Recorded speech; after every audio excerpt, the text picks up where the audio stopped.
Для наступления маточной беременности эмбрион должен попасть в полость матки.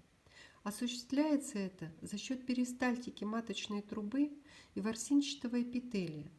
Продвигаясь, эмбрион продолжает делиться, образуя внутри себя бластомеры, морулу, и к моменту попадания в полость матки эмбрион находится уже на стадии бластоцисты.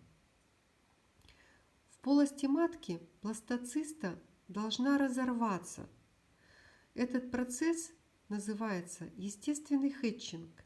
Эмбрион покидает свою оболочку и имплантируется внутрь эндометрия, как бы зарываясь в него.